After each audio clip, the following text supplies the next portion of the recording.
धन्यवाद पर एक सुंदर अवकाश निमंते मु प्रभु निकट में संपूर्ण रूपे मोर हृदय धन्यवाद अर्पण करे एवं विशेष भाव महिला समिति सम्मेलनी निकट में मोर धन्यवाद अर्पण करे। पुणी स्थानीय मंडली निकट में मंडली सम्मेलनी निकट में मोर हार्दिक शुभेच्छा तथा हृदय गभीर कोणरू सभक्ति अभिनंदन ज्ञापन करे। प्रभु दास दासी जतेक समवेत उपवेशन कर प्रत्येक निकट में मोर हृदय धन्यवाद अर्पण करे। पुणी अपराह्न समय आपण जतेक ईश्वर वाक्य शुणा गभीर अभिलाष नहीं समवेत उपस्थित आपण प्रत्येक निकट में हृदय गभीर कोणरू सभक्ति अभिनंदन ज्ञापन करे। एफिसियो पुस्तक तार 5 पर्वर 21 पद एफिसियो ख्रीष्ट को भय करी परस्पर वशीभूत हो आ ख्रीष्ट को भय करी स्वामी स्त्री प्रति वर्तमान पाउलंक लेखा आ ख्रीष्ट को भय करी परस्पर वशीभूत हुआ। 6 पर्व विशिष्ट यही पत्रटीए प्रथम 4 पर्व पर्यंत पाउल मंडलीर निगूढ़ तत्व एवं तात्विक शिक्षा सबू प्रथम 4 पर्व से लिखती। तापर शेष 2 पर्व 5 एवं 6 पर्व से तात्विक शिक्षा को आधार करी मांडलिक तात्विक शिक्षा को आधार करी से व्यावहारिक शिक्षा परामर्श प्रदान करती। शेष 2 पर्व से कहते जे एक सुस्थ मांडलिक जीवन पाई गोटे सुस्थ आध्यात्मिक पारिवारिक जीवन आवश्यक रही। पारिवारिक जीवन पाई से 5 पर्व एवं 6 पर्वर भिन्न भिन्न पद मानक से पारिवारिक शिक्षा प्रदान करते। जेतले से 21 पद निकट को आसुअछंती 21 पदरु तल केतक पद पर्यंत से स्वामी स्त्री को परामर्श प्रदान करते। कहते आउ ख्रीष्ट को भय करे परस्पर वशीभूत हुआ माने केवल स्त्री जे स्वामीर कथा मानी बड़ नम्रतार सहित स्वामी अधीनस्थ होई से रहिबे ताहा नुहे। उभय आउ परस्पर स्त्री जमिति स्वामी मध्य से परि स्त्रीर वशीभूता हेबा दरकार। भाई अड़ुआ कथा उभय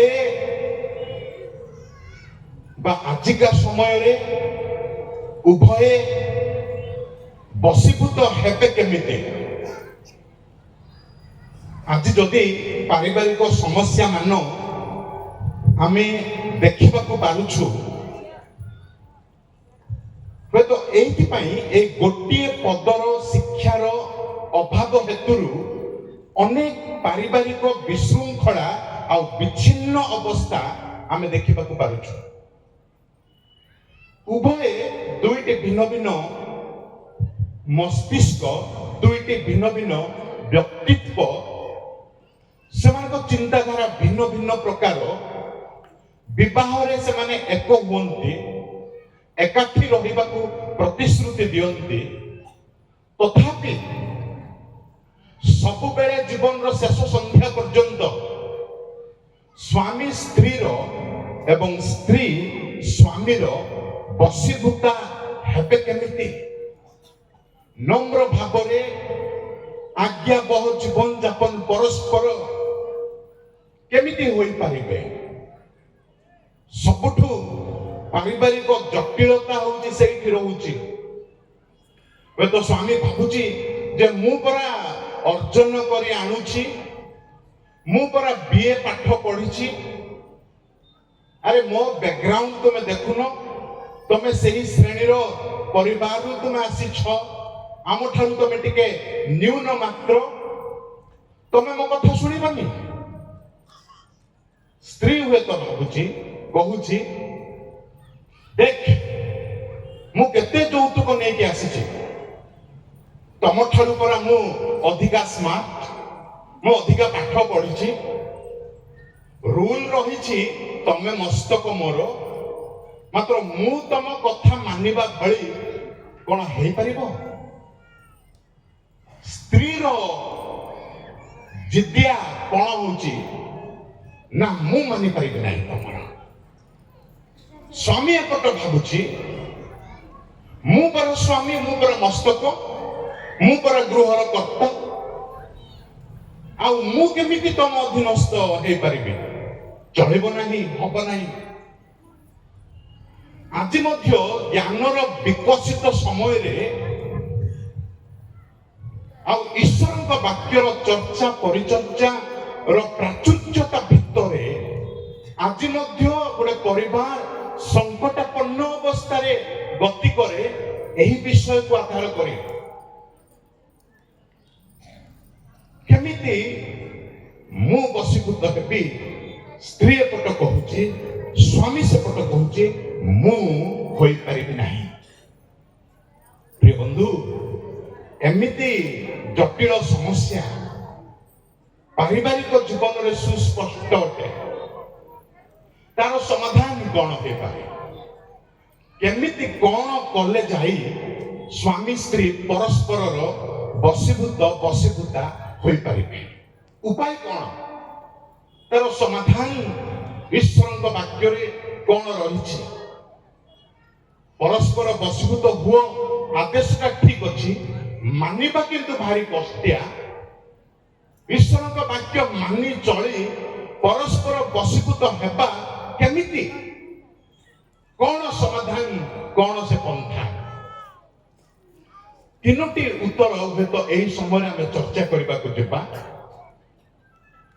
बसीभूत हेबा संभव यही तीनोटी विषय को जदि आमे पालन करिबा प्रथम विषय होची ईश्वर प्रति जदि आमे अनुरक्त हेबा ताहा संभव होई परिबा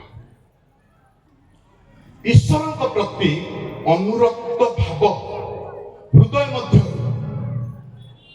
ईश्वर पाई गोटे विकल हृदय जदि आम रहिबो प्रभु तम पाई मोर दी दिनिया जीवनटा प्रभु मु तुमरी पद तले समर्पण कर देछि प्रभु मु केवल तुम पाए जदि मन को आमे बुझेई प्रभु को निकट को आनिबा तबे ईश्वर प्रति अनुरक्त हेबा द्वारा ता संभव आज मध्य होई परिबो आमे जेते पाठ पढितिले मध्य जेते संपत्तिर मालिक हेले मध्य आमे जेते स्मार्ट हेले मध्य आमे बसीभूता होई परिबा ईश्वर प्रति अनुरक्त भाव आमे 22 पदरु तळ केतक पद पर्यंत जदि देखिबा 21 पदरु पढ़िबा दरकार नहीं पाउल बिना बेस रे बिना आधार रे ए वाक्य से कहउनंती से बसीभूत हेबा निमंते से गोटिए विषय को गुरुत्व आरोप करुथिबा आमे देखुछु से जो गोटिए विषय को गुरुत्वता देउ अछंती आमे देखु 21 पदरे ख्रीष्टन को भय करी 22 पदरे तुमे जेपरी प्रभु को बसीभूता आउ से तळ धाड़ी मानकरे ख्रीष्ट जेपरी मंडलीर मस्तक तापर पुनर्बार 23 पदरे ख्रीष्ट अपना शरीर को मंडलीर त्राणकर्ता माने पाउल खाली एक तरफा कहउनांती जे तुमे बसीभूत हो पाउल को लेखा स्ट्रेस से जो विषय को गुरुत्व देउछंती ताहा ଈଶ୍ୱରୀୟ ଖ୍ରୀଷ୍ଟୋଲୋଜିକାଲ ଖ୍ରୀଷ୍ଟ ସମ୍ବନ୍ଧୀୟ ତମେ ଯେମିତି ଖ୍ରୀଷ୍ଟଙ୍କ ନିକଟକୁ ଆସୁଛ, ଖ୍ରୀଷ୍ଟଙ୍କୁ ପ୍ରେମ କରୁଛ, ଖ୍ରୀଷ୍ଟଙ୍କୁ ଗ୍ରହଣ କରିଛ, ଆଉ ସେ ଈଶ୍ୱରୀୟ ଭାବନା ଈଶ୍ୱରଙ୍କ ପ୍ରତି ଅନୁରକ୍ତ ହେବା ଦ୍ୱାରା ହିଁ ବଶୀଭୂତ ହେବା ସମ୍ଭବ ଅଟେ। ଯଦି ଆମେ ଖ୍ରୀଷ୍ଟଙ୍କୁ ଈଶ୍ୱରଙ୍କୁ ବାହାର କରିଦେବା, ଆମେ କେତେ ଭଲ ଲୋକ ହେଉନା ପଛକେ, କେତେ ସାମାଜିକ କାଉନ୍ସିଲିଂ ଆମେ ପାଉନା ପଛକେ, ବଶୀଭୂତ ହେବା ଜମା ସମ୍ଭବ ନାହିଁ। ପାଉଲ ତାହା ଜାଣନ୍ତି, ସେଥିପାଇଁ ସେ ଗୁରୁତ୍ୱତା ଦିଅନ୍ତି ପ୍ରଭୁଙ୍କ ଉପରେ, ଈଶ୍ୱରଙ୍କ ପ୍ରତି, ଖ୍ରୀଷ୍ଟଙ୍କ ପ୍ରତି ତୁମେ ଅନୁରକ୍ତ ହୁଅ। ପ୍ରଭୁଙ୍କ ପ୍ରତି ଆମର ଉଚ୍ଛୁଳା ହୃଦୟ ପ୍ରଥମରେ ରହିବା ଦରକାର। ଆମେ ପରିତ୍ରାଣ ପ୍ରାପ୍ତ ହୋଇ ପ୍ରଭୁ ଯୀଶୁ ଖ୍ରୀଷ୍ଟଙ୍କ ଉପରେ ଦୃଢ଼ ବିଶ୍ୱାସ କରି ବିଶ୍ୱାସର ଜୀବନ ଯାତ୍ରା ଆମେ କରିବା ଦରକାର। ଆଦି ପୁସ୍ତକ 29 ପର୍ବ 31 ପଦରୁ ତଳ କେତେକ ପଦ ଯଦି ଆମେ ପଢିବା, ପାଠ କରିବା, ହୁଏତ ଆମେ ପରବର୍ତ୍ତୀ ସମୟରେ ସମସ୍ତେ ପଢିବା ଦରକାର। ଦେଖିବାକୁ ପାରିବା ଜଣେ ସ୍ତ୍ରୀ ତାର ଦୟନୀୟ ଅବସ୍ଥା ଆଉ ତାର କ୍ରିଟିକାଲ ଅବସ୍ଥା କେମିତି, ଆଉ ସେମିତି ଡିଫିକଲ୍ଟି ଭିତରେ ଏ ସ୍ତ୍ରୀଟା ସେ କଣ କରୁଛି ନା ପ୍ରଭୁଙ୍କ ପ୍ରତି ହଠାତ୍ ଆକସ୍ମିକ ଭାବେ ଅନୁରକ୍ତ ଭାବ ଦେଖେଇବା ଆମେ ଦେଖିବାକୁ ପାରିବା। ଆଦି ପୁସ୍ତକ 29 ପର୍ବ 31 ପଦ। ଏଥିରେ ସଦାପ୍ରଭୁ ଲେୟାକୁ ଅପମାନିତ ଦେଖି ତାହାକୁ ଗର୍ଭଧାରଣର ଶକ୍ତି ଦେଲେ। ଏଇଠି ଗୋଟେ ପରିବାରର ବିଷୟ ଆମେ ଦେଖିବାକୁ ପାରୁଛୁ। ଗୋଟେ ପରିବାର, ଐତିହାସିକ ପରିବାର, ବାଇବେଲର ଗୋଟେ ପରିବାର, ଯାକୁବଙ୍କ ପରିବାର, ଆଉ ତାଙ୍କ ପ୍ରଥମ ପତ୍ନୀ ଥିଲେ ଲେୟା। କିନ୍ତୁ ଏ ଯାକୁବର ମନ ଲେୟାଙ୍କ ଠାରେ ବେଶୀ ନୁହେଁ। ତାଙ୍କ ଭଉଣୀ ରାହେଲଙ୍କ ପାଇଁ ତାଙ୍କ ହୃଦୟଟା ଭାରି ଝୁରୁଛି, ବିକଳ ହେଉଛି, ପ୍ରେମରେ ଛଟପଟ ହେଉଛି ରାହେଲକୁ ପାଇବା ପାଇଁ। ଦୁଇଟି ପତ୍ନୀ ଲେୟା ଆଉ ରାହେଲ, ସ୍ୱାମୀ କିନ୍ତୁ ଏ ପ୍ରଥମ ପତ୍ନୀକୁ ଛାଡ଼ି ଦ୍ୱିତୀୟ ପତ୍ନୀ ଉପପତ୍ନୀଙ୍କ ପ୍ରତି ତାଙ୍କରି ହୃଦୟ, ତାଙ୍କରି ମମତା, ତାଙ୍କରି ଲଭ୍ ଏତେ ବେଶୀ, ଏତେ ପ୍ରଚୁର, ଆଉ କହିଲେ ନ ସରେ। ଲେୟା ଦେଖୁଛି, ଆରେ ମୁଁ ତମରି ବିବାହିତା ପତ୍ନୀ, ମୁଁ ତମରି ପ୍ରଥମ ସ୍ତ୍ରୀ, ତମେ ମତେ ବାଇପାସ୍ କରି ପଳଉଛ ତାଙ୍କ ପାଖକୁ। ଲେୟା କଷ୍ଟ ପାଉଛି ହୃଦୟ ଭିତରେ, କିନ୍ତୁ ଅକୁହା ବେଦନା ସେ କାହାକୁ କହିବ ବା? ଛଟପଟ ହେଉଛି, ନିଜ ଦୁଃଖ, ନିଜ କଷ୍ଟ ମନ ଭିତରେ ଚାପି ମାରିକି ରଖୁଛି ସିନା, କାହାକୁ ସେ କହିପାରୁନି। କିନ୍ତୁ ପ୍ରଭୁ ପରିବାରର ପ୍ରଭୁ ଅଟନ୍ତି, ଆମ ଈଶ୍ୱର ପରିବାରର ଈଶ୍ୱର ସେ ଅଟନ୍ତି। ସଦାପ୍ରଭୁ ଲେୟାଙ୍କୁ ଅପମାନିତା ଦେଖି ତାହାକୁ ଗର୍ଭଧାରଣର ଶକ୍ତି ଦେଲେ। ପ୍ରଭୁ କଣ କଲେ? ରାହେଲଙ୍କ ପାଇଁ ପରା ସେ ବେଶୀ ପ୍ରେମ ରଖୁଛି। ରାହେଲଙ୍କ ଗର୍ଭ ରୁଦ୍ଧ କଲେ, ଆଉ ଲେୟାଙ୍କ ଗର୍ଭକୁ ପ୍ରଭୁ ଉନ୍ମୁକ୍ତ କଲେ। ତେବେ ସେ ପ୍ରଥମ ପୁତ୍ର ରୁବେନକୁ ଜନ୍ମ ଦେଉଛି। ଲେୟା ରୁବେନକୁ ଜନ୍ମ ଦେଉଛି। ତାପରେ ସେ କହୁଛି, ସଦାପ୍ରଭୁ ମୋର ଦୁଃଖ ଦେଖି ଅଛନ୍ତି, ଏବେ ମୋ ସ୍ୱାମୀ ମତେ ଭଲ ପାଇବେ। ଲେୟା ଭାବୁଛି, ଏତେ ସମୟ ମୁଁ ଝୁରୁଛି ମୋ ସ୍ୱାମୀଙ୍କ ପ୍ରେମ ଟିକେ ପାଇବା ପାଇଁ, ହୃଦୟ ଛାପିଟ ହେଉଛି ଡହଳ ବିକଳ ହେଉଛି, ଟିକେ ଇମୋସନାଲ ଆଟାଚମେଣ୍ଟ ମୋ ସ୍ୱାମୀଙ୍କ ଠାରୁ ମୁଁ ଟିକେ କେମିତି ପାଇବି। ମୋ ଆଖି ଆଗରେ ମୋ ସ୍ୱାମୀ ଯାଉଛି, ମତେ ବଚସା କଲା ପରେ, ତୁଚ୍ଛ ତାଚ୍ଛଲ୍ୟ କଲା ପରେ ମୋ ସାମ୍ନାରେ ମୋ ସ୍ୱାମୀ ଯାଉଛି ଦ୍ୱିତୀୟ ସ୍ତ୍ରୀ ପାଖକୁ। କଷ୍ଟ ବେଦନା। ଆଉ ଯେତେବେଳେ ପ୍ରଥମ ଜାତ ପୁତ୍ର ରୁବେନକୁ ସେ ଜନ୍ମ ଦେଉଛି, ସେ ବର୍ତ୍ତମାନ କହୁଛି ପ୍ରଭୁ ମୋର ଦୁଃଖ ଦେଖିଅଛନ୍ତି, ଏବେ କିନ୍ତୁ ଏ ପୁତ୍ରଙ୍କୁ ଦେଖି ଅନ୍ତତଃ ମୋର ଗର୍ଭ ଉନ୍ମୁକ୍ତ ହୋଇଛି, ଆଉ ଏ ପୁତ୍ରଙ୍କୁ ଦେଖି ମୋ ସ୍ୱାମୀ କିନ୍ତୁ ଏବେ ଫେରି ଆସିବେ, ମତେ ସେ ପ୍ରେମ କରିବେ, ମତେ ସେହି ଇମୋସନାଲ ଆଟାଚମେଣ୍ଟ ସେ ଦେବେ। ଦେଖିଲା ବେଳେ ଯାକୁବଙ୍କ ହୃଦୟଟା ଆଉ ଫେରି ଆସୁନି, ତାଙ୍କ ପ୍ରେମ ଲେୟାଙ୍କ ପ୍ରତି ଆଉ ଆସୁନି। ପୁନର୍ବାର ଏ ଯାକୁବ ସେ ରାହେଲଙ୍କ ପ୍ରତି ହିଁ ତାଙ୍କରି ବାସ୍ନା ସେ ରଖିଛନ୍ତି, ତାଙ୍କରି ପ୍ରେମ ତାଙ୍କ ପାଇଁ ସେ ଢାଳୁଛନ୍ତି। ଏପଟ ଲେୟା ଡହଳ ବିକଳ କଷ୍ଟ ପାଉଛି। ବିବାହିତା ପତ୍ନୀ ପ୍ରଥମ ସ୍ତ୍ରୀ ସ୍ୱାମୀର ପ୍ରେମ ପାଇବାର ହକ୍ ତାଙ୍କ ପାଖରେ ରହିଛି। ଆଶା, ବଡ ଆଶା, ମୋ ସ୍ୱାମୀ ମତେ ପ୍ରେମ କରିବେ, ମୁଁ ତ ଯାହା ହେଲେ ମଧ୍ୟ ଗୋଟେ ସନ୍ତାନର ମା ହୋଇପାରିଛି।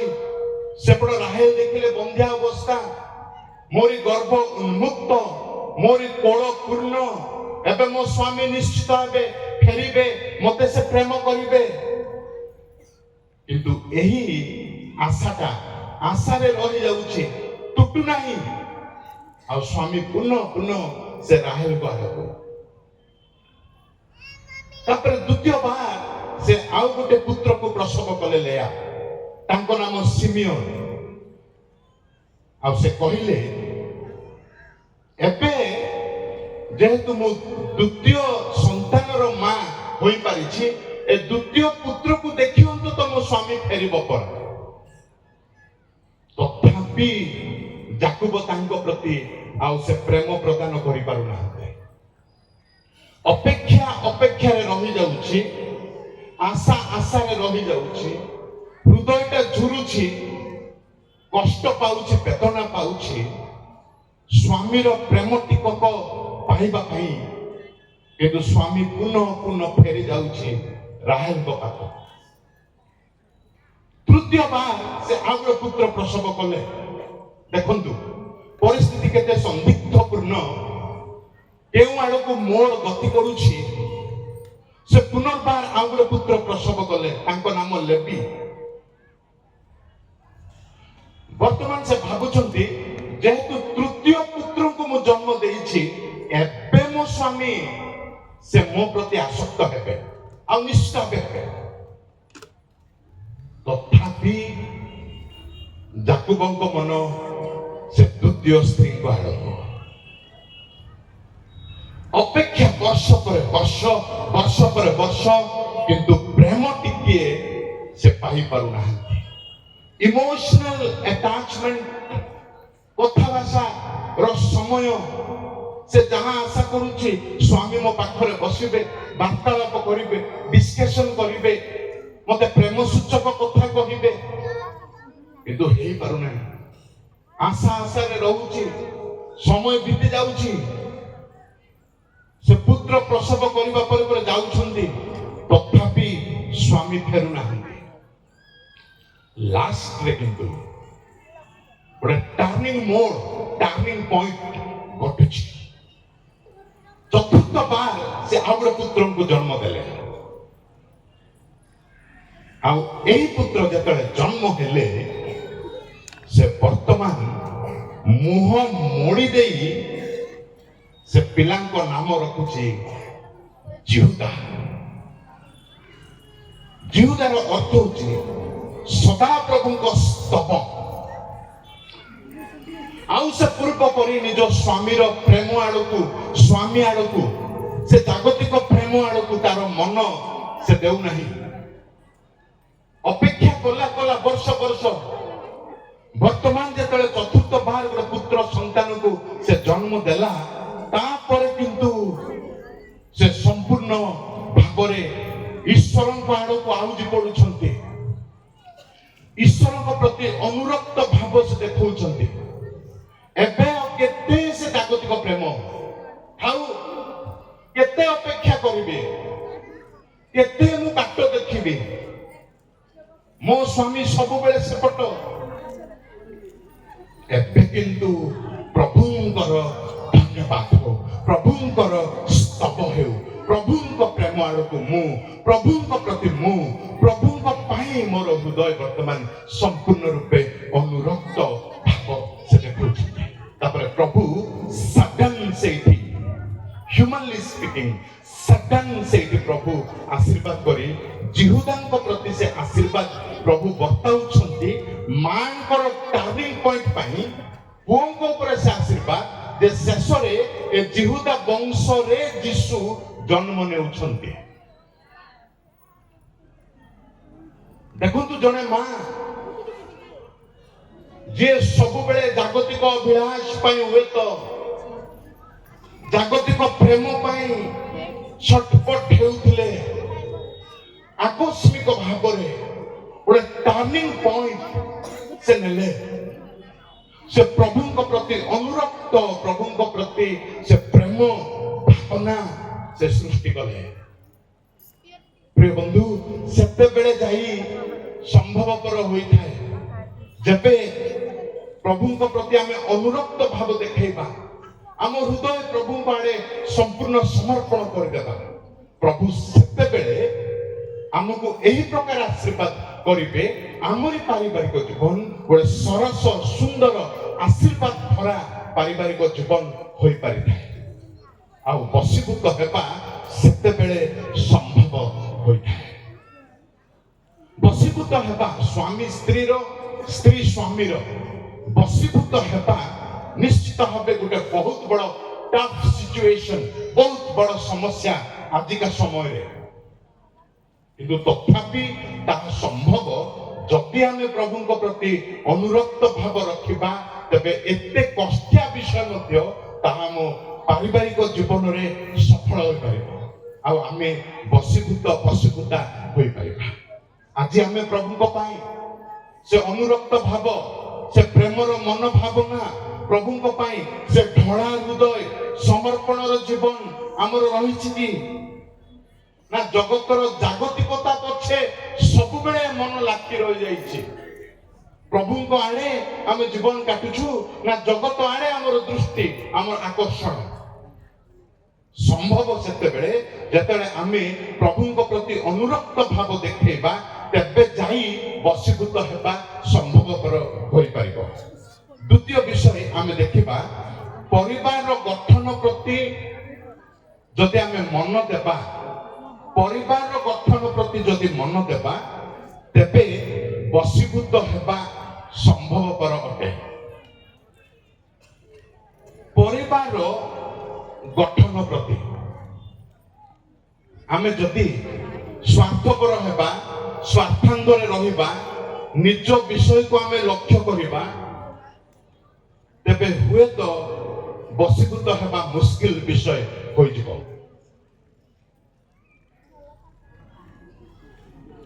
ପରିବାର ଗଠନ ସ୍ୱାମୀ ବୁଝିବାକୁ ପଡିବ ଯେ ଏ ସ୍ତ୍ରୀ ମୋ ପାଇଁ ଗୋଟେ ସୋଲ ପ୍ରଭୁ ମୋ ହାତରେ ପ୍ରଦାନ କରିଛନ୍ତି, ଗୋଟେ ଆତ୍ମା ମୋ ହାତ ପାପୁଲିରେ ପ୍ରଭୁ ପ୍ରଦାନ କରିଛନ୍ତି। ସ୍ତ୍ରୀ ଭାବିବାକୁ ପଡିବ ମୋ ହାତ ପାପୁଲିରେ ପ୍ରଭୁ ମୋ ସ୍ୱାମୀଙ୍କୁ ଗୋଟେ ଆତ୍ମା ରୂପେ ପ୍ରଦାନ କରିଛନ୍ତି, ଆଉ ମୋରି କାର୍ଯ୍ୟ ହେଉଛି ମିନିଷ୍ଟ୍ରି କରିବା, ସ୍ୱାମୀଙ୍କ ଯତ୍ନ ନେବା ଶାରୀରିକ ଆଧ୍ୟାତ୍ମିକ ଭାବରେ।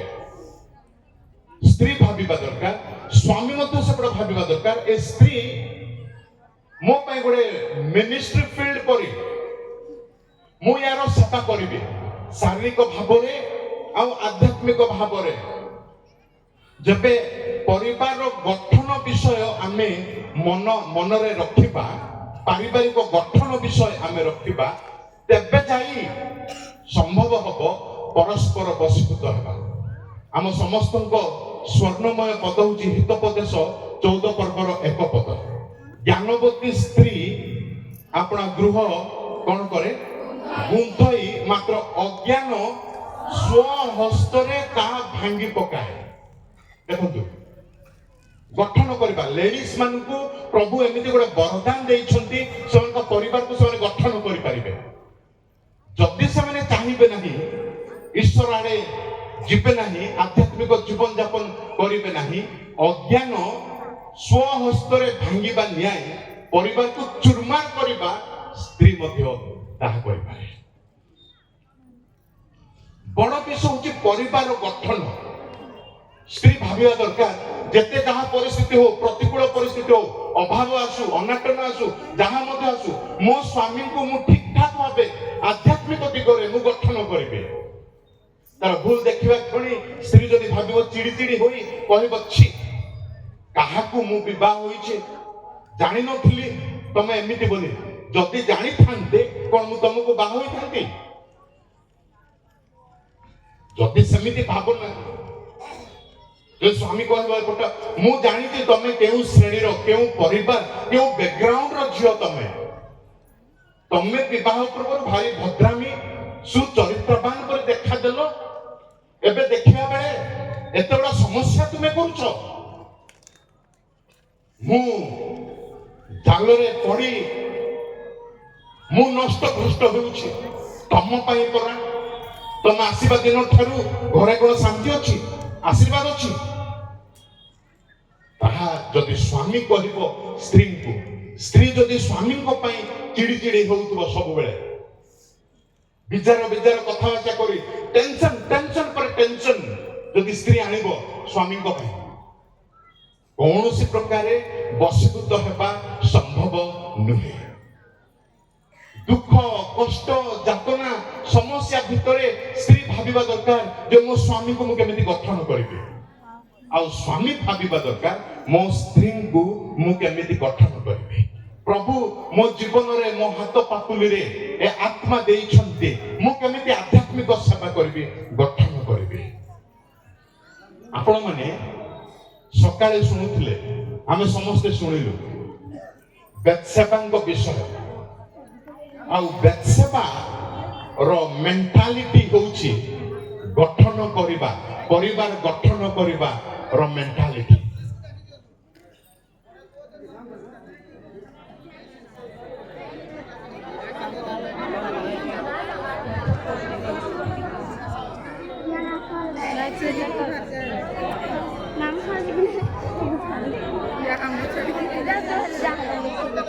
समस्त निरवता रक्षा करिबा।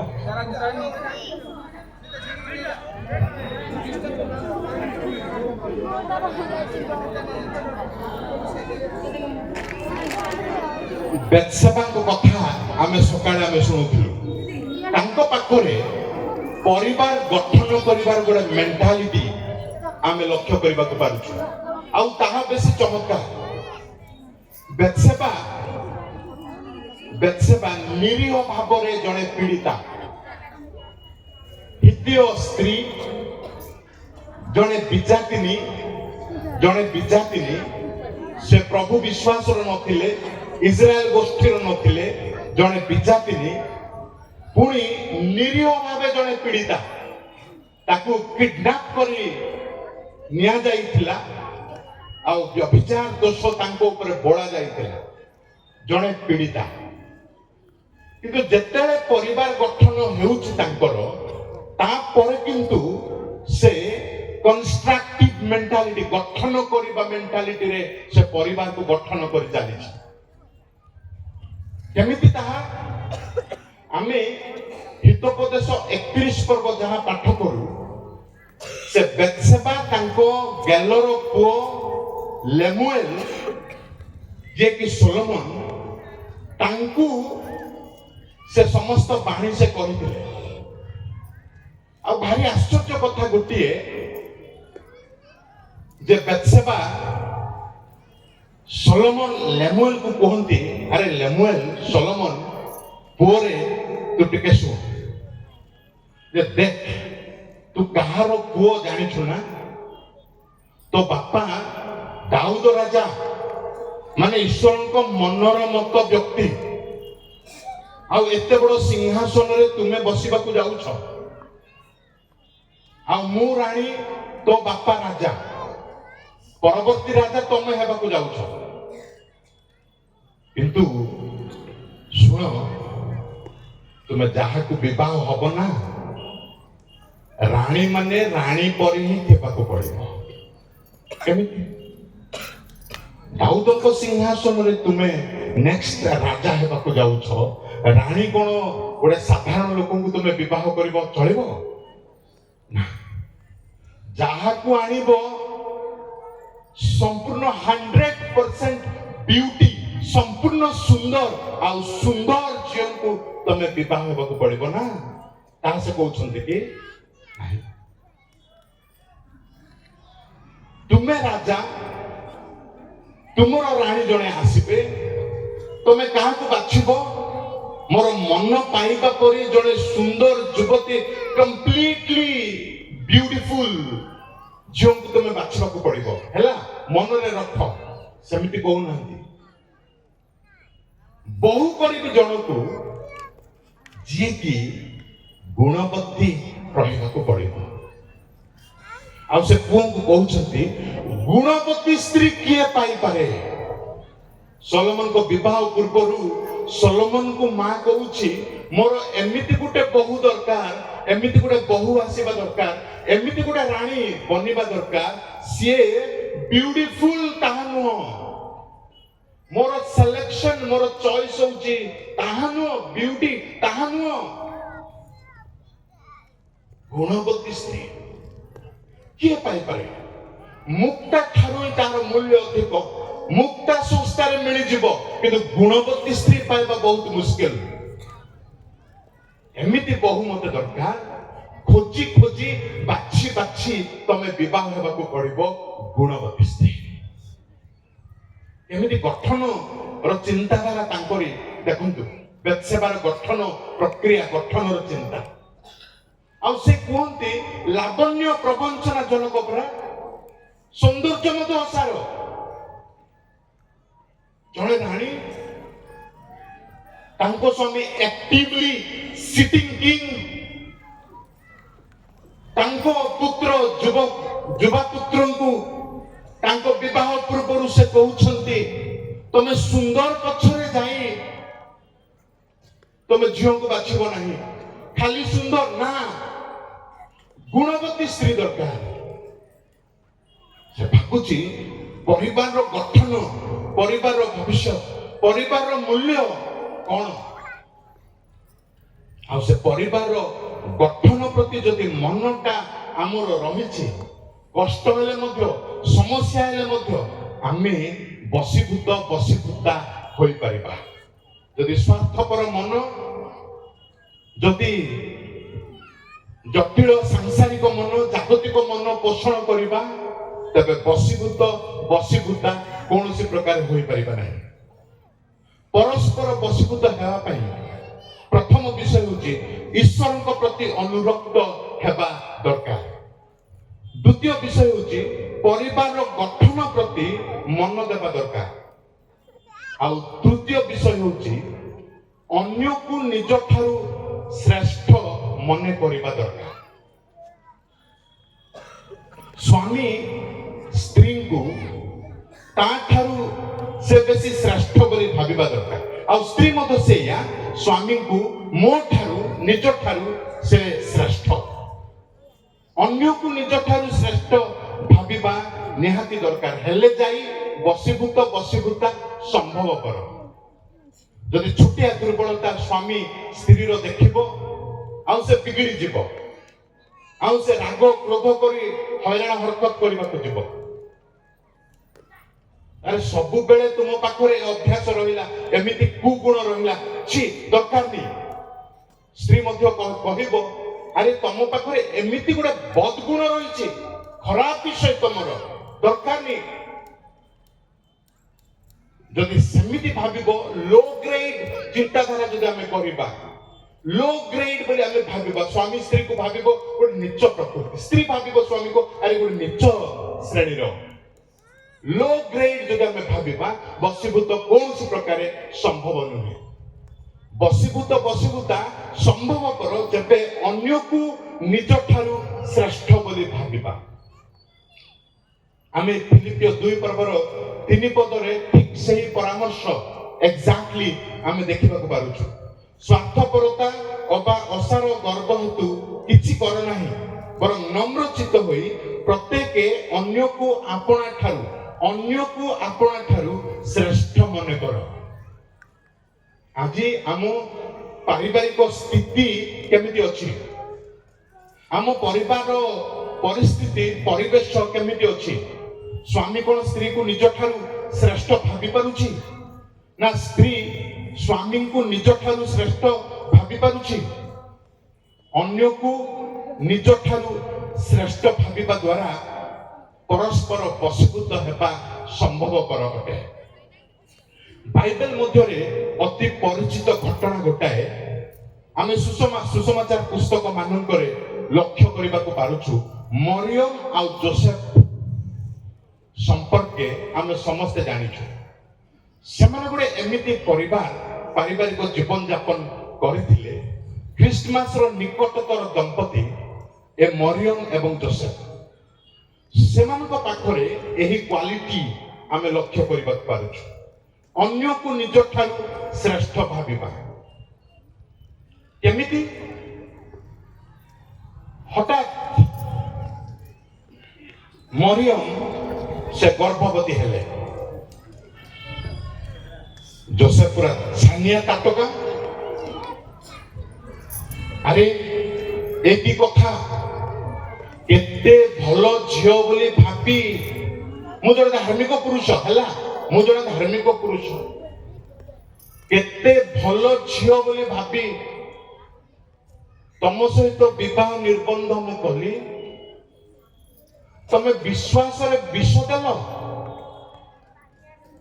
तमे एते बड़ धोखा दे पारिलो केमिति मते छी जाओ तमे लज्जा नहीं तमर एते बड़ भूल काम तमे कलो मरियम को जोसेफ ताहा कहउनांती किबा प्रकाश्य भावरे ताहा को से छाड़ीबा पई निष्पत्ति नेउनांती काले जदि समिति तेबे पत्थर फोपाड़ी मरियम को मरा जिवो कहीं से एक्स्ट्रा दोष मो ऊपर को मानिबे भूल होइछि मरियम कर हुए तो तथापि मु तांको काई अपमान करिबे देखो तू केमिति मन भावना आ सेतिकी रे ताहा टूटी जाऊ नहीं जेतले नाम लेखैया पई बेथनीम को जिबार अछि जोसेफ कहू नहीं मरियम सुन तो तमे एबे प्राय 8 मास 9 मासर गर्भ अवस्था अछ हठात केतेबेले तमर डेलीवरी टाइम आसीबो अप्रोच करिवो आ बेथनीम को तम से तुम केमिति जिबी जाउनो तम बाप घर को जाउनो तम बाप मां को सहित से डेलीवरी सब टुटिबा परे मु आसीबी तम पाखु तम ग्रहण करिबी एबे केमिति डेलीवरी प्रोसेस मु केमिति जत्न नै पारिबी हबनी ताहा अरे पिल्लार बापा कर मु नुहे जोसेफ कहूना डेलीवरी टास्क आगरे रहिछि हठात केतेबेले आ प्रसव वेदना हेबो लुगा पट्टा सब धरी प्रस्तुत होई जोसेफ जाउछि मरियम को सहित बेथलीम आड़कू तांकरी संपूर्ण जत्न जड़े पुरुष स्त्री रो डेलीवरी प्रोसेस रो संपूर्ण जत्न नेबा पाई प्रस्तुत पूरा दम रे प्रस्तुत जोसेफ भाबुची जाहाले मध्य तमे ईश्वरंको जड़े अनुग्रह प्राप्त महिला अट तुम ठारे ईश्वरंको संतुष्टता रहिछि हाई एस्टीम करिबा से कहूना किंबा मरियम भी कहूना अरे तमें विवाह रेडी हो गल विवाह निर्बंध मो सहित कल देखा बेले 500 टंकिया नोट गोटे तुम पाखे ना ମୋ ପାଇଁ ଏହା ଦରକାର ସେତିକି ମଧ୍ୟ ଆଣିବା ପାଇଁ ତମର ଦମ ନାହିଁ। ଭଲ ଚାଲାକ ତ ତମେ। ମରିୟମ ତାକୁ ବିଜି ବିଜି କରୁନାହାନ୍ତି। ଦେଖନ୍ତୁ ଯୋସେଫର ଦାରିଦ୍ର୍ୟ ଅବସ୍ଥା ପାଇଁ ମରିୟମ କୌଣସି କଠୋର କଥା ସେ କହୁନାହାନ୍ତି, ଶୋଉଛନ୍ତି।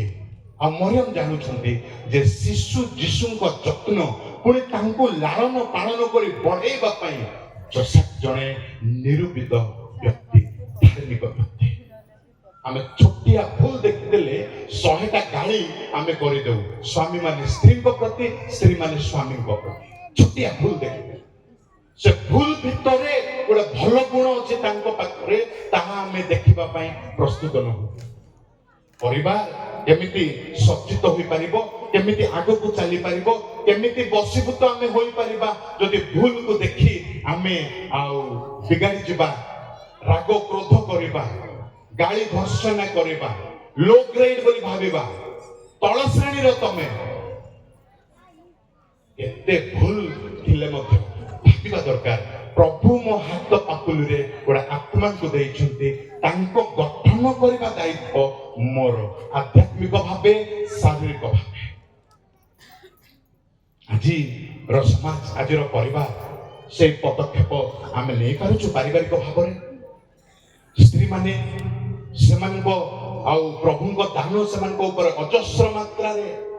4 କାନ୍ଥ ବିଶିଷ୍ଟ ଘର ଭିତରେ ସେମାନେ ହୁଏତ ଅଧିକା ସମୟ ରୁହନ୍ତି, କିନ୍ତୁ ପରିବାର ଗଠନର ଦାୟିତ୍ୱ ପ୍ରଭୁ ବିଶେଷ ଭାବରେ ସେଇ ଗୁଣ, ସେଇ ଦାନ, ସେଇ ବରଦାନ ବିଶେଷ ଭାବରେ ସ୍ତ୍ରୀମାନଙ୍କ ପକ୍ଷରେ, ସ୍ତ୍ରୀମାନଙ୍କ ନିକଟରେ ପ୍ରଭୁ ପ୍ରଦାନ କରିଛନ୍ତି।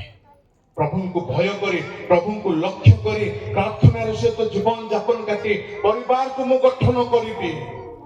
ମୋର ସ୍ୱାମୀର ଗତିବିଧି ଭୁଲ ହେଲେ ମୁଁ ବିଗିଡ଼ି ଯିବି ନାହିଁ ପ୍ରଭୁ।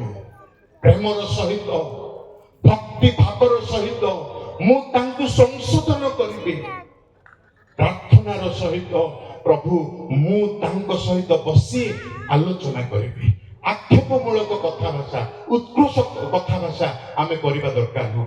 ରାଗି ଯାଇ ଚିଡ଼ିଚିଡ଼ି ହେଇ କଥାଭାଷା କରିବା ଦରକାର ନୁହଁ। ବଶୀଭୂତା ଯଦି ହେବାକୁ ଅଛି, ନମ୍ର ଭାବରେ ପ୍ରାର୍ଥନାର ଜୀବନ ସହିତ ଆମେ ଗଠନର ଚିନ୍ତାଧାରା ମନରେ ରଖି ଯଦି ଆମେ ପରିବାରକୁ ସମ୍ଭାଳିବା, ତେବେ ସ୍ୱାମୀ ସ୍ତ୍ରୀର ବଶୀଭୂତ ହୋଇପାରିବ, ଆଉ ସ୍ତ୍ରୀ ସ୍ୱାମୀର ବଶୀଭୂତ ହୋଇପାରିବ। ବଶୀଭୂତ ହେବା ଆଜିକା ଦୁନିଆରେ, ଆଜିକା ସମୟରେ, ଜ୍ଞାନ ବିଜ୍ଞାନର ଯୁଗରେ ବହୁତ ଆଉ କଷ୍ଟକର ବିଷୟ ଅଟେ। ଆମ ଚଳଣି ଗୋଟେ କଥାଭାଷା ରହିଛି ଯେ ତୁ ପଢିଛୁ BA, ମୁଁ ପଢିଛି BA, ପିଲା ଧରିବ କିଏ? ସେମିତି ରହିଛି, କିନ୍ତୁ ତାହା ନୁହଁ। ବଶୀଭୂତ ହେବା ନିହାତି ଦରକାର। ଈଶ୍ୱରଙ୍କ ବାକ୍ୟ କୁହେ ବଶୀଭୂତ ହେବା ନିହାତି ଦରକାର। ସ୍ୱାମୀ କହିବ ନାହିଁ ଯାହାରେ ନା, ଆଉ ମୁଁ ଯାହାହେଲେ ମଧ୍ୟ ତମ ମସ୍ତକ ପରା, ମୁଁ ସ୍ୱାମୀ ଘରର କର୍ତ୍ତା, ଯାହା କହିବି ତାହା ତମେ ଶୁଣିବାକୁ ପଡିବ। ନିଷ୍ଠୁର କଠୋର ସ୍ୱାମୀ ହେବା ଦରକାର ନୁହଁ।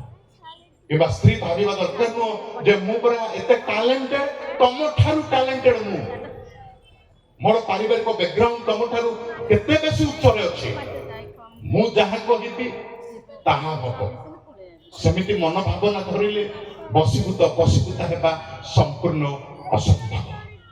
ସମ୍ଭବ ସେତେବେଳେ ଯଦି ଆମ ପାଖରେ ଈଶ୍ୱରଙ୍କ ପ୍ରତି ଅନୁରକ୍ତ ଭାବ ଆମେ ରଖିବା, ଯଦି ପରିବାର ଗଠନ ପ୍ରତି ଆମେ ସମର୍ପିତ ହେବା, ଆଉ ଅନ୍ୟକୁ ନିଜ ଠାରୁ ଶ୍ରେଷ୍ଠ ବୋଲି ଯଦି ଆମେ ଭାବିବା, ତେବେ ବଶୀଭୂତ ଆଜି ମଧ୍ୟ, ଆଜିର ଦମ୍ପତି ମଧ୍ୟ କେତେ ଉଚ୍ଚରେ ଆମେ ଥିଲେ ମଧ୍ୟ ବଶୀଭୂତା ହୋଇପାରିବା ଏବଂ ଆମ ପାରିବାରିକ ଜୀବନ ଏକ ଆଶୀର୍ବାଦ ପ୍ରାପ୍ତ ପାରିବାରିକ ଜୀବନ ହେବାକୁ ପାରିବ। ପ୍ରଭୁ ଅଳ୍ପ ବାକ୍ୟରେ ପ୍ରତ୍ୟେକଙ୍କୁ ଆଶୀର୍ବାଦ କରନ୍ତୁ।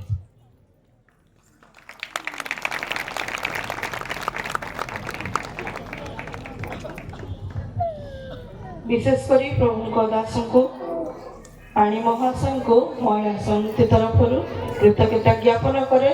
प्रभु सुंदर वाक्य द्वारा माँ मध्य कथा कही प्रभु गौरवान्वित हूँ। यही समय आम प्रोग्राम भीतर को जीवा। दान संग्रह उत्सर्ग रही अच्छी।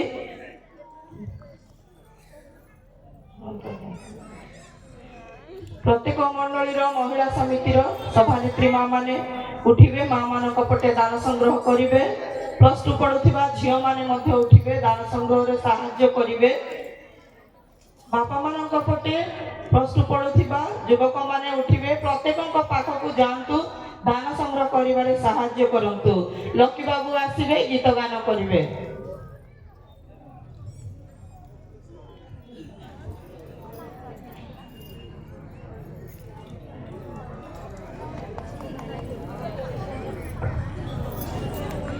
बाबू आहा के आनंद सुसमाचार म्यूजिक टिकाळू